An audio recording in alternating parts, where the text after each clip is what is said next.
Have you ever wondered if your small acts of kindness truly matter? If a quiet offering, done with sincerity but lacking grandeur, can really make a difference in this vast world? Welcome back to the channel. Thank you for being here. Today's story will completely change how you think about generosity, merit, and spiritual reward. We're about to dive into a real story from the time of the Buddha himself, a story told by the revered Master Maolion that reveals a simple, almost invisible act of offering and its unimaginable karmic consequence. The story begins in a time of great famine. Crops had failed, food was scarce, people were starving. Even the monks of the Buddha's order, reliant on alms for sustenance, returned from their morning rounds with empty bowls. The streets were quiet. The hunger was everywhere. One day, the Buddha himself walked through a village seeking alms. As he passed by the home of an elderly woman, he carried an empty bowl. This woman, poor beyond measure, had only a small portion of bowl tree root left from her morning meal. It wasn't even a meal, it was the leftover water, cloudy and flavorless.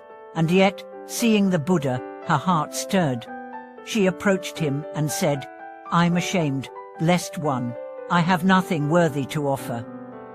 But if you would accept this humble root water, I would be most grateful." The Buddha smiled gently and extended his bowl.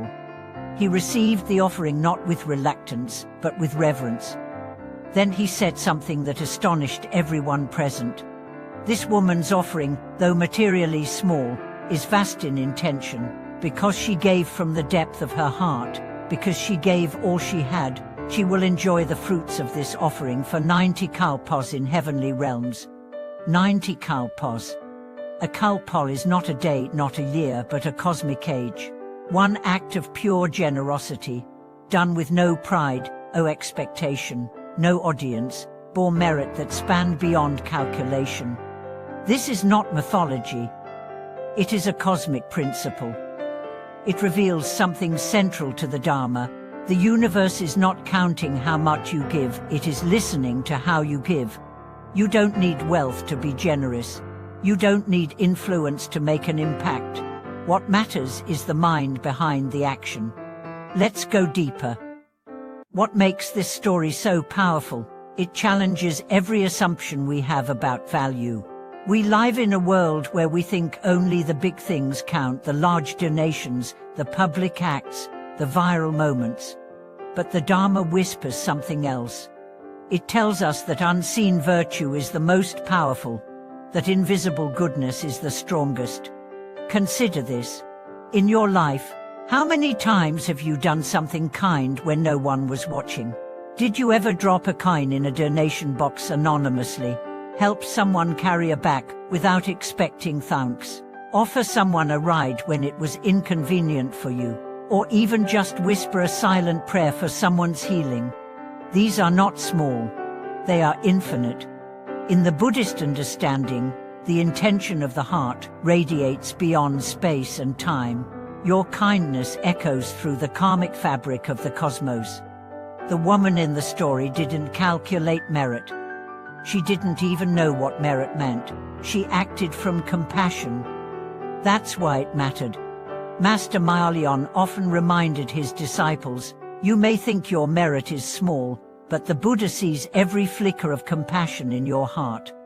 There's a passage in the Avatamsaka Sutra that states, "A single thought of Bodhicitta surpasses the offering of universes filled with jewels." Why? Because jewels are impermanent, but a sincere thought rooted in compassion is timeless. Let's connect this to our daily lives. How often do we hold back kindness because we think it won't matter? We walk past suffering because we assume we can't fix it. We hesitate to give because our gift isn't enough. But the Dharma teaches, nothing given with love is ever wasted. Let's explore real-world parallels. In a small village temple in Southeast Asia, Yunboi came every day before school to sweep the entrance. He wasn't asked. He wasn't paid. One day, a monk asked him why he did it. The boy replied, "Because this is where people pray, and I want it to be clean for them." Years later, that boy grew into a man of wisdom and service. He became a monk himself, and eventually the abbot of that same temple. When asked what began his path, he said, "That sweeping, it taught me that a small act done with a pure heart contains the entire Dharma." Think about that. No speech, no ceremony. Just a broom, a child, and devotion. The power of the story lies in this. The scale of your action is irrelevant compared to the sincerity of your motivation. Now imagine this not just once, but every day. What if you began each morning by saying, "Today, I will offer something, even a smile, as an act of merit"? Your life would become a field of blessings. Your home would become a temple. Your work would become an offering. And you, without trying to be anyone special, would become someone the universe conspires to support. Because the universe is not blind. Karma is not bureaucratic. It is intimate, immediate, intelligent. The root offering was not nutrition for the Buddha, it was nourishment for the cosmos. So what's the takeaway? You are not too small. Your offering is not too little. Your prayer is not too late. You may think no one sees, but the Dharma sees, the universe sees, the awakened mind sees.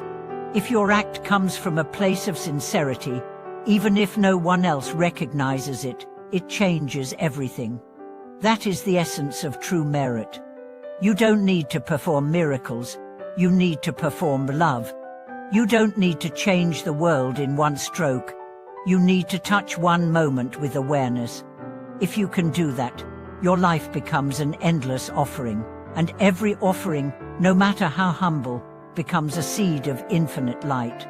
Thank you for watching this video. I hope it reminded you of your power, your light, and your capacity to offer beauty into the world. If it did, please subscribe, leave a comment, and share your own stories of giving from the heart. Until next time.